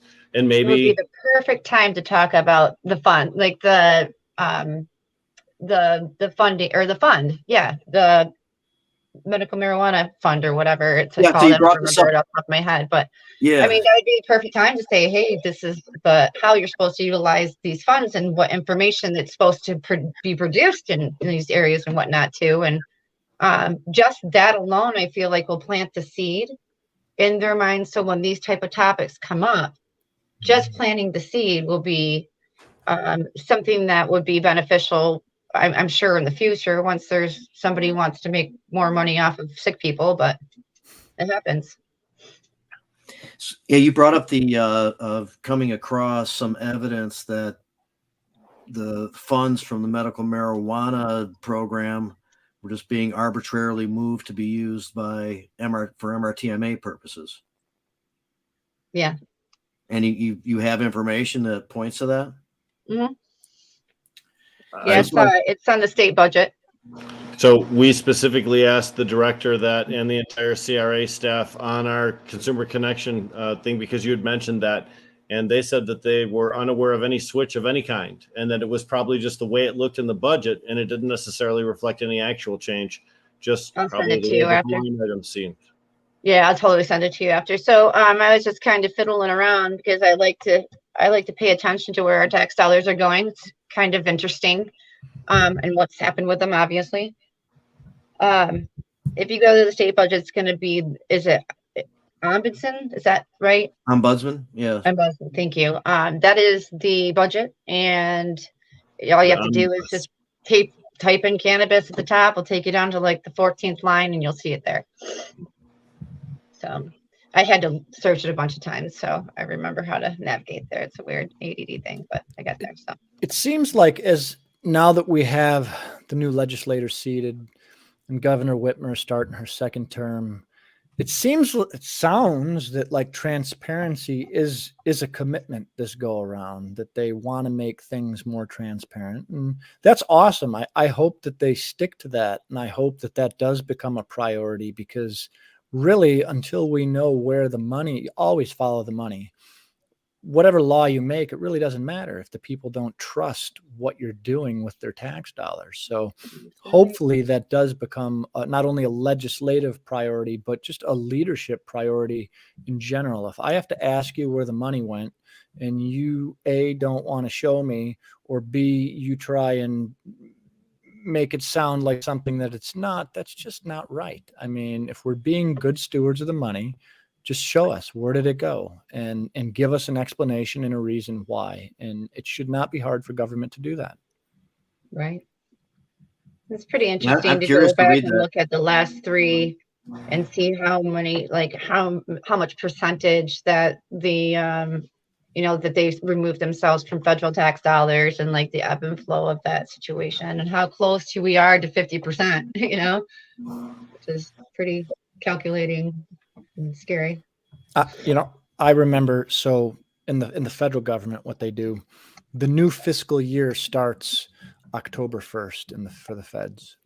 And when I worked for the feds, usually around, because the worst thing you can ever do is give money back at the end. That's the worst possible thing, is to Spend every dollar you're given. And Right. I'll tell you, September 1st would roll around and they would tell us, they'd give us $1,000, go buy flashlights, go buy pants, go blow all of it. And they would just blow it on shit. Who wants to go to training? Who wants to go to Vegas? We'll send you to Vegas for some conference. And they would literally just piss the money away. So when October And then 1st say, hey, we around, need this. We had to use it all up for all this very had to important use it. equipment and Well, training. why? Well, you know why, Jamie, right? Because on October 1st, they need a reason to go to the legislator and say, hey, we need more money. We ran out of the money. We need more money. Yeah. And that, my friends, is how government works, which is fucked up. That's why it wouldn't surprise me if that happened with the funding. And I don't even know if the people from the CRA would be that necessarily completely aware of it. But, the responsibility of the treasurer. Yeah. I'd be interested to read it. Yeah, I'll send it to all of you. I'll just put it in our group chat. So he says, how do we hold them to transparency without burning bridges, so to speak? There's a line to kind of walk sometimes when you're trying to work things out politically and negotiate, and there's people with strong opinions on both sides of the issue and stuff. And that's true. You might be only take some things so far and be effective getting your point across or getting some help or support with what you're trying to do. So those are always balance. Is right up to the point of lawsuit. Now, when you slap someone with a writ of mandamus, and that is an order saying that a government official is not doing their job, as long as you're not hitting them with a writ, you can probably overcome almost any kind of a rift, let's call it. Although you never forget when someone did you wrong, right? But you can still work with that person. You just never forget. But we do have a certain amount of responsibility to people to push a little hard sometimes. And that may not always be comfortable to the person against whom we're pushing. And that's sort of the definition of the job. And they don't want to work with you again because they know when they get to you, you don't hold back and you lay the pressure on, and it's interesting. I think a lot of these folks, the politicians, the legislators, that they pose themselves as leaders. And I always say, you are leading nobody. You are not a leader. You are simply a voice. You are a representation of the people that you were elected by. And I think we confuse the terms leadership and representative. And I think some of these politicians think, look, when you're in the military and you have the general, he or she makes the order, and that's what you do. And that is not what these people are meant to do. They are to collectively represent the people who elected them. And that means even if they don't agree with it, if the majority of their constituents do, they must find a path to support it. And that's not what we see. We see leaders. So when someone tells me they're a leader, I kind of think twice, because they're not. You're just a mouthpiece, my mouthpiece, that I put you in the position to be in. So, yeah, for whatever it's worth. Think about the unelected officials. Cannabis Regulatory Agency, Licensing and Regulatory Affairs, any of those particular things. Those are appointed or hired in positions. So their loyalty is to their employer, not necessarily to the law. So we have an interpretation about the law, but the employer says, this is not really congruent with what our goals are. And so, interpretation of the law kind of goes away. And that's where we have these interpretations of rules by the CRA where they say, we interpret this as not being our responsibility. That's just a dodge because, the boss says to dodge. That's always been my feeling is that you can't run from your obligation to represent patients and caregivers when the entire program is under your purview. So then you got to ask, who's the boss? That's the next question, right, Rick? Because you have who you think's the boss may not be the boss. It may be someone above that person. And well, that's the concern about it is that you guys talked to them and they already said that they don't know anything about that, and that's concerning on its own. You know what I mean? Like that, like it already is concerning about the fact that the funds are going towards creating a stigma. It was already information that was already being implemented through the health department in the first place. MDHHS was already posting the same type of information. So now the counties are putting additional information of the same thing. So it's kind of fishy, how many people have fought over watching where those funds go and what they go for. And then this, so I'm interested too. I've been trying to figure out what the guidelines on that, I guess, were with the treasurer, if it has to do with the budget wasn't making enough money or something like that. Like, what is it supposed to go through? Can it just slide through like that? So maybe I'm just going to just pure guess. If somehow somebody looked at this and says, okay, that's legitimate, it doesn't require a supermajority vote, which many of us might look at it and believe it does, because that's how those funds were created in the first place. And some other things, maybe if there's an account within the Treasury Department, they have some authority over how to move some stuff around. I don't know. That's the only thing I can think of. That's what I was thinking. So I was going to contact the treasurer's office. But otherwise, that seems, I think we all look at this and think if that's what it took to create it in the first place, in order to make another substantive change in that law, you'd also need a supermajority to make those changes. Yeah, definitely. And it's right back to where everybody says, well, not everybody says, but a lot of people say that that's a licensing program and this is a registration program, and they should not be together. And I agree with that. I forget who said the quote, "There is no truth, only perspective." And that absolutely applies to government, and it applies to the law. When we talk about law really is merely just a perspective, because it's left up to whoever the interpretation is. And that is what sucks, because as we get further, we progress further into the divided society that we live in, the perspectives have become so different that now not only is there no truth, there is differing perspectives that have now hindered the whole entire system, and it's not working right, which sucks. If you go to court of law, you have a judge, you have a prosecuting attorney, and you have a criminal defense attorney. They're all three lawyers. All three look at the same set of laws. All three look at the same set of facts. And yet the criminal defense attorney and the prosecuting attorney represent completely different versions. And then the judge will make a ruling that partially enacts what each one of them thought, but also incorporates his own perspective into a different decision. So when you talk about perspective, that's the most perfect example, which is why sometimes I really discount the opinions and the attitudes of lawyers, because certainly if you ask another person with the same credentials as that of their opinion on a certain subject, legally, you might get a completely different take. Yep, 100%. And that's where we're at as a society. It's like a game of chess. In all these arenas, the political arena, the legal arena, if you are after logic, assuming anyway that there's some type of vetting process that is sound and objective, then you will get frustrated very quickly, because decision making and things like that are not necessarily based on ultimately what is the truth. You just got to be strategic and gamify the whole situation. Well, and you got to remember, what makes it even worse is when your perspective is bought. That's what bothers me the most, is that people aren't even projecting their own perspective. I agree. They are projecting the perspective of whatever big money. You can't even count on somebody's political philosophy to maintain. They'll change their view 180 degrees depending on which way the money can be Lobbyists drawn. are notorious for that. Legislators too. All of a sudden, the legislator switches on a bill because someone made a big contribution to their reelection fund. Ultimately, yeah. There's some other bullshit that's used to get there, but yeah, Look at the speaker. That motherfucker had to go through 15 votes to get the job. And he sat there. He had to he traded his soul. He traded his whatever. 15 votes. Clearly, this was the wrong dude, right? You couldn't find one other motherfucker in that whole thing, right? Please. So the very worst.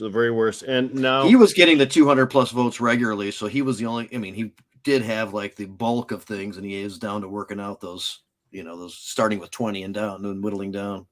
But you watch now some of the things that have happened during this initial fight and the fights that are to come are going to further divide the Republican Party. And there may be some that end up siding with Democrats out of spite, not necessarily because it aligns with their political belief, but just to make sure McCarthy doesn't get a win. He really alienated a lot of people. And for a 2-year speaker gig, before even your first day on the job, you've already pissed people off. That's a bad start. It is really weird right now. I do honestly hope that it helps. I mean, the Democrats need, probably some reform, also some better direction perhaps, but man, the Republican Party is in pretty bad shape, and hopefully this leads to maybe, some type of a resurrection with some less extreme and totally, opposite, opinions. I won't, though, because the 20 most difficult people in Congress were the ones that were holding the speaker hostage. So they got what they wanted from him, which are plum committee assignments, decision-making positions. They got a lot of power, those 20 horrible individuals. And now we're going to see the problem that creates for 2 years running, though. Exactly. But the only way that I guess something like I'm talking about could come about is if, by demonstrating this as the next move forward from this thing, this weird phenomena that started, a little bit back, and it's just so amazingly, suspect and a failure. Maybe that really helps at least get rid of this type of direction, or at least make that not the majority focus of that party. So fucking weird. Telemundo. You guys remember Telemundo in the morning? My mom would watch soap operas. This is completely what this is. They really should start playing the music in the background with this stuff. It's a lot.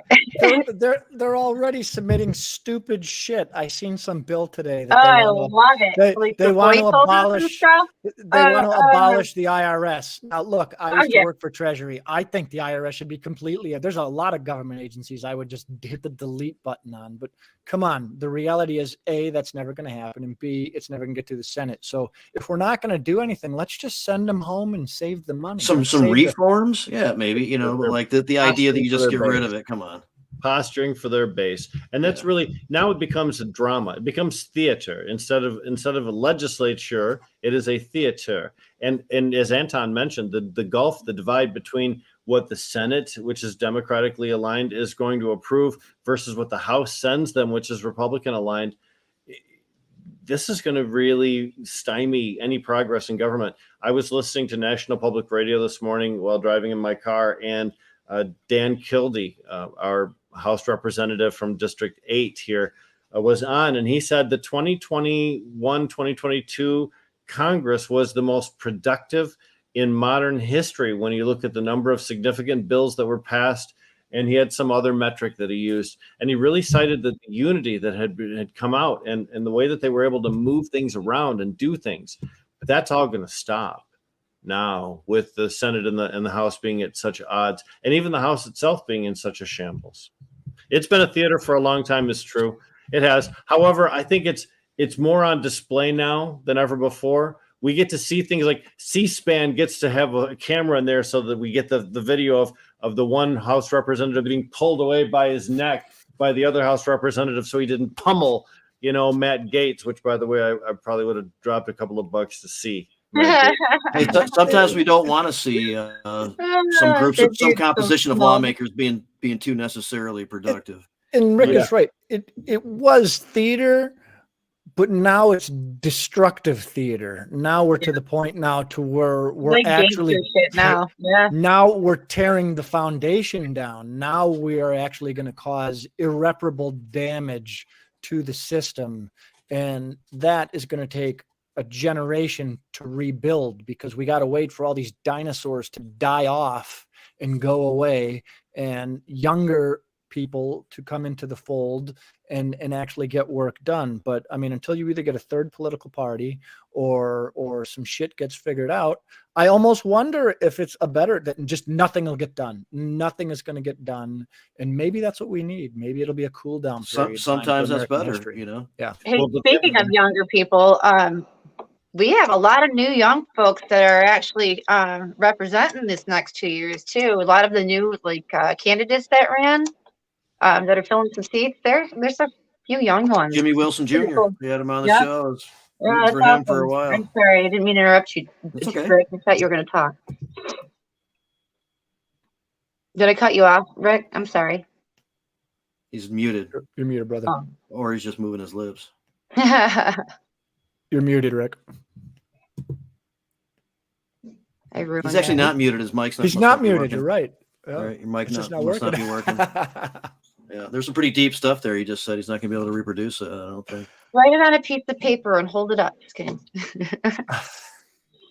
Yeah, but one way or another, I've just been going through, like you said, I'm going to probably be able to walk into every office in Lansing and know a little bit about everybody when I walk in there, whether it's they have 5 kids or whatever, you know. Working now. Oh yeah, I'm back. You guys. So you're gonna walk in and say, "I know where everybody in your family is right now." Oh, Well, no, I'm like Jim I have a Harris couple had of- 6 kids. He was on the police force for 26 years. No, I totally understand what you're saying. To be able to relate a little bit more to them, to know where they're coming from. Chuck, slap the table. Yeah, And that's all that. I understand. That makes a lot of sense. Just sell it. But yeah, no, just want to do everything that we can to, you know, make them feel cozy and comfortable. Yep, and to stay available and forthcoming with good information. And I mean, we've experienced in we dodged a couple bullets this last session, but we saw a lot of people, even with good intentions, not really understand some things, and ultimately in some cases vote on the wrong side of things. But there weren't any ill will or any, you know. I want your opinion on something. So I just read that article about some of the cannabis bills that Whitmer had vetoed. Thank you, because I wanted to bring that up anyway, and it's, I guess, 20 minutes left. It's about time. So I noticed that Houck and Oudeman both proposed the same bill, but Houck had his tie barred to something ridiculous about transporting and stuff. And then Oudeman had it just by itself, and that was to allow a spouse of someone of the government to own a cannabis business. Yeah, that's already been done. Interesting why there was 2. The tie barring stuff. I'd have to know a little bit more about it, I guess. You could talk about making it easier for transport of medical marijuana from the processor to the retail. Yeah, so I think we're trying to reduce the cost for transport based on the, making a better business incentive, I suppose.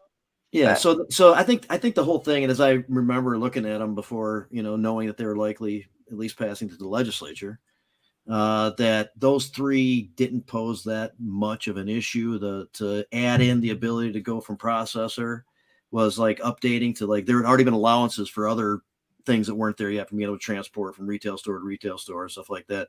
And then the one with the relative or the spouse or whatever, that one's already been passed as far as medical is concerned, and this was the parallel one to make it for the MRTMA, I believe, or vice versa, or something like that. And then I don't know what the other one was, if there was another one.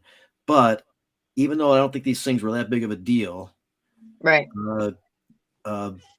Governor Whitmer, along with other bills that passed the legislature in lame duck, were just vetoed, and with the general idea that these need to be looked at through a more of a fair process and not done in this way.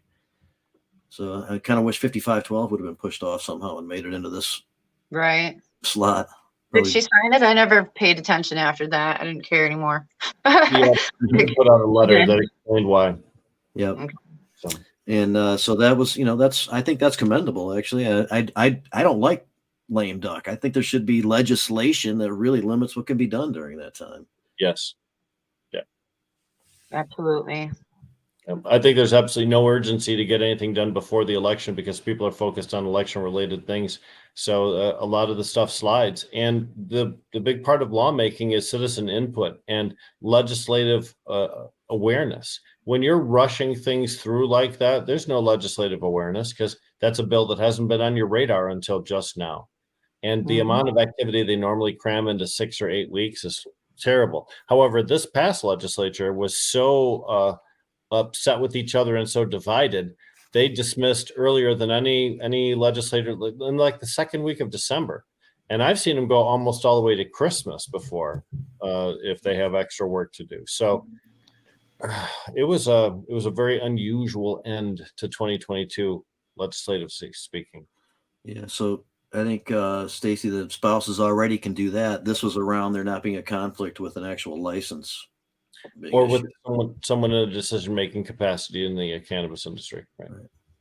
And as Jamie mentioned, there was some legislation that allowed spouses of government agents to have an interest in cannabis companies, specifically relating to the MMFLA, and that was passed in, I believe, early 2018. And then there was just no accommodation made for that in the MRTMA's language, the language of the legalization for adult use. So this would just sort of shore those things up. But even if it's something that we think is probably righteous and is a good outcome, it should still be produced through the course of normal lawmaking, which means a full and robust community-involved discussion regarding it. With all relevant stakeholders. They've been missing that perspective all along. We have to react to it. We have to then blow stuff up and have lots of extra phone calls, spend a lot of time, and give everybody an opportunity to speak on it first. So part of those approaches to the lawmakers, I know the Cannabis Caucus is going to be doing that, but there's crossover from a lot of these organizations. But the more contact, the better. But part of that is just the simple message. I mean, anytime somebody brings up changing cannabis laws in some regard, bring it. Let everybody know about it. Let us all know about it.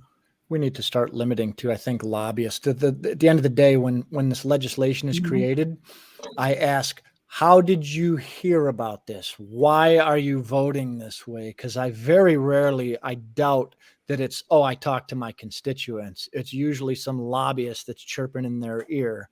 And lobbying reform should be at the top of the docket because like 8 bills already created for that, and they're just sitting there. Of course, because the lobbyists are saying we don't want that to pass. Of course. Well, I don't think it's a very good idea. My job depends on it, and I'd rather work than not. Lobbyists are ex representatives. There's a large handful of them that are representatives, retired or termed out. Of course. Yep. There's a pipeline for the. Paracone was the one that got the famous Senate Bill 660 through. Which was the pharmaceutical grade marijuana act. It just come off being, I think, was he speaker or was he the senior in the Senate? John Paracone was, I think he was Speaker of the House. Anyway, he might have been, it doesn't matter. Majority leader in the Senate, maybe. Senate majority. Yeah. And he got Senate Bill 660 never enacted, and some people are still scared about it to this day for some reason. But it never actually passed, but it never actually was able to be implemented. So, but he had a lot of influence, was the point, because he had just come off that position and knew the processes and was still connected to everybody and was able to get something like that accomplished. Tricks are available too. We know that they can post a bill to a committee with 24 hours notice. So you may receive a notice on Tuesday at 8 a.m. for a committee meeting Wednesday at 8 a.m. with a brand new bill attached to it. And as a lawmaker, do you have time to read that bill? Do you have time to analyze that bill? Is there a legitimate way for you to understand what it is you're voting on in committee? And the way that they schedule testimony as we saw with the most recent round with Roger Hauk.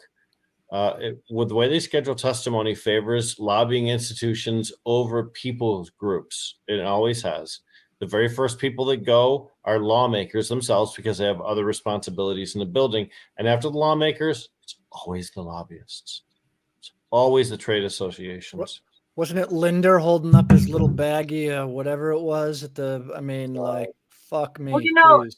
it's quite interesting to think about all the people that sponsored that bill are no longer in the House, too. Finland got voted out by a lady who didn't even have a website, you guys. I don't know how it happened. And it happened to Garza, too. I don't understand. But Sealand, yeah.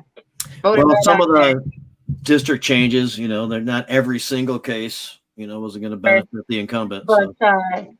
the dude from Lapeer, he termed out. I never remember his name. Lily left to go work for Spartan Nash. He quit a while ago. Who else was involved in that? Anyway, they're all gone. All of them. To include the Kind of goes MCMA. to show that was like their last dance out the door. You know what I mean? Like so smug. So many of them were termed out. What a bunch of cocks, dude.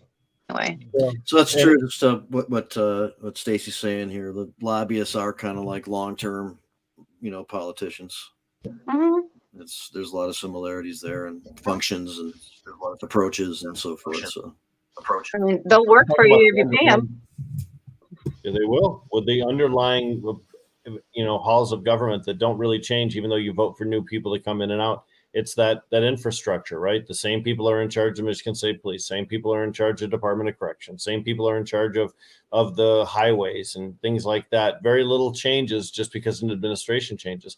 And the lobbyists never change. You got some guys in there doing 20, 25 years as lobbyists, having influenced, you know, the shape of Michigan for a quarter century or so, in let's just call it nefarious ways, because they may advocate for something in 1990 and then advocate against it in 1995 and then be totally for it again in 2000. So lobbying reform is so essential, but I don't foresee that coming from a legislature like we're looking at right now. I really don't, even though it's mostly Democratic.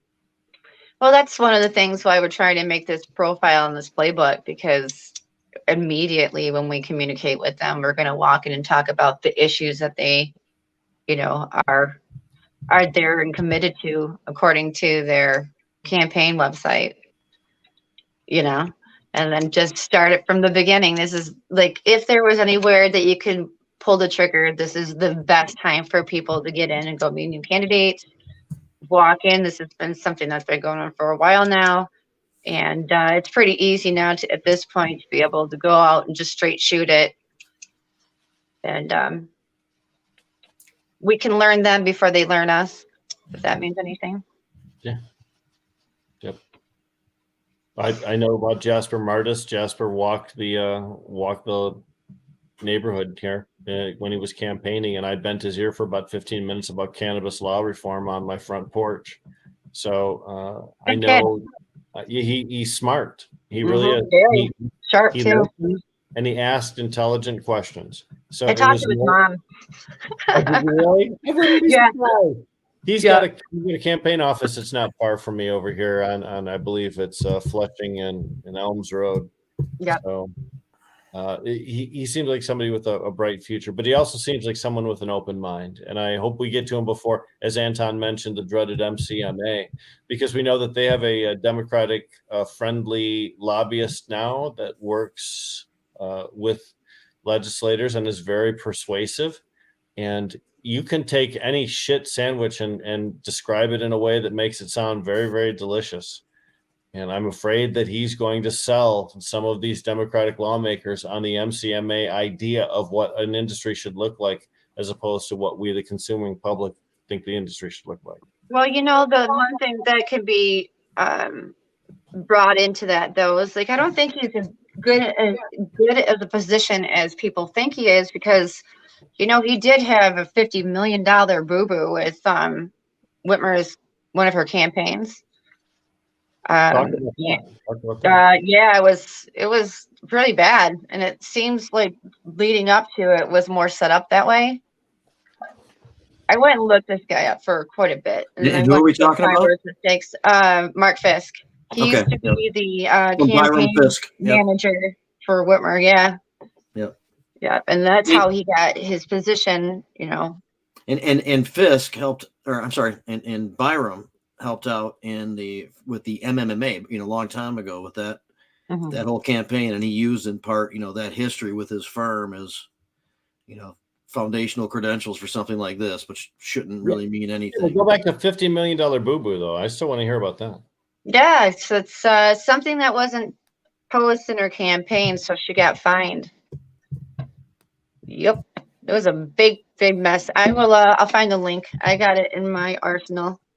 I'll send that the campaign mess and the portion of the budget. All right, I'll remember that. Yeah, there's a lot of dirt on him still. Yeah. That's a big penalty, though, Trish. 50 mil? Mm-hmm. Wow. I believe it's 50 million. Yeah. Yeah, that's what I'm saying. Like, why didn't anybody? Why wasn't that huge news? $50 million fine, or it disrupted. Or forced her to disqualify $50 million worth of donations or something, whatever it was. Ouch. Right. That would make Gretchen unhappy with you. Shoot. I hope it's 50 million. I'm going to screw that up. But either way, that's what I believe it is. So I'm sticking to it. I'll take your word for it. Mm-hmm. Well, any major fine, whether it's that big or not, is still significant. As point being the same. Well, if he is good as he says he is, he would have never made that mistake. That's what it really comes down to. And I think that they're leading up to that story. You find there to be some fishy situations going on, and it seems to me, in my opinion, based on the information that I read through, that it was not a mistake.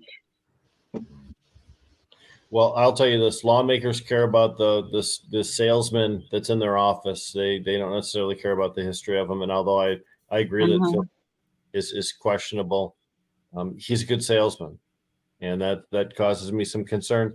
The MCMA, for those of people who are watching from outside the state of Michigan, the Michigan Cannabis Manufacturers Association is a trade association representing a very small number of companies. Those are believed to be some of the largest cultivation companies in the state. They used to be, maybe 12 strong. Now they're down to what? 1, 2, 4, less than. I heard they folded up. I heard they're not even. I heard that too, but yet we still have quotes in media from Shelley Egerton representing the MCMA. So as long as they're receiving quotes in media, they're still in effect, still an organization to some degree. Why don't they ever say from Live Well? Didn't Liv just get gobbled up by Common Citizen or something?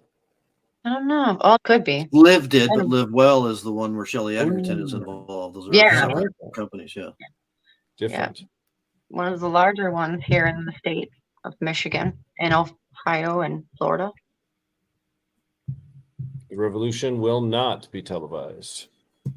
The reality, though, is that what we consider to be a revolution is other people's business opportunity.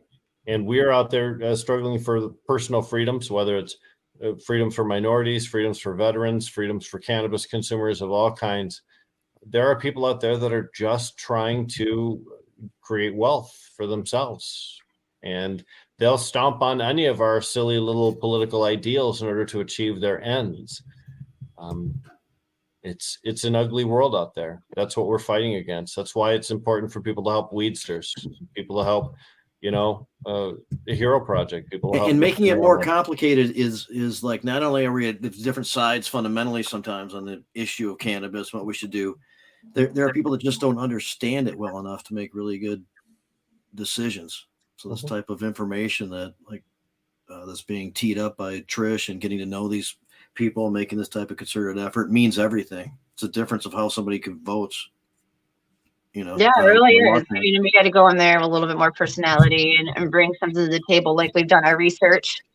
You know, just walk in and say, I didn't show up here because I didn't know who you were. I came here because I know this about you, and these things I think you would be interested in hearing, you know, and that's how I basically go into all these conversations. You know, if it's an enforcement question or an enforcement issue, of course we're going to go to somebody who was on the police force for 33 years or 26 years, you know, because at that point, it'd be no different than calling, you know, the front desk guy at the Michigan State Police Department and getting the same information at some point, right? But you want to include teachers in a conversation about schools. You want to include law enforcement, ex-law enforcement in conversations about 100%. law enforcement. Even if your goal is to restrict the actions of law enforcement or to deny them access to certain tools they have that are not scientific, like right. oral swab tests, you still need to get them involved. Right. And they'll be honest about it. And we're not coming there to deny everything that's going on in that. And we're here to try to improve it. And anybody that gets involved with her to improve people's lives is cool to me. I like what Stace's saying here too. I mean, just the idea of how it's been lost to include all the circumstances surrounding and bringing in a labor force to try out an investment opportunity and not being prepared to roll with whatever might happen. You know, we've totally lost sight of that, and we've had lots of issues as a result. And in competitive markets that we have in Michigan, you know, there are so few municipalities allowing businesses, about 150 or less, that when a municipality allows 5 or 6, we see some real competitive negative business behaviors from those that are sharing the same geographic space. And they're camping outside waiting for a license. Posting signs. Jerry Millen in Greenhouse will tell you about how another dispensary down the street drove a car, one of these big mobile billboard signs, up and down in front of his store all day, one day, advertising how the other store had the best prices, trying to suck, you know, business away from Jerry's place. It's extremely competitive. It is. Well, and again, the complexity of cannabis and the lacking some good information shows up a lot when you get into these more competitive scenarios. And this is what hopefully the CRA's municipal conversation is going to help alleviate some of these concerns that cities have about some of the things that we've talked about tonight. That kind of data would be useful, and I'm sure they have it. I'm almost certain they're going to be providing that. Well, there hasn't really been all these big, you know, crimes or kids getting it or, you know, whatever the concerns have been. Statistically speaking, how most of the transactions take place outside of the regulated marketplace, things like that. So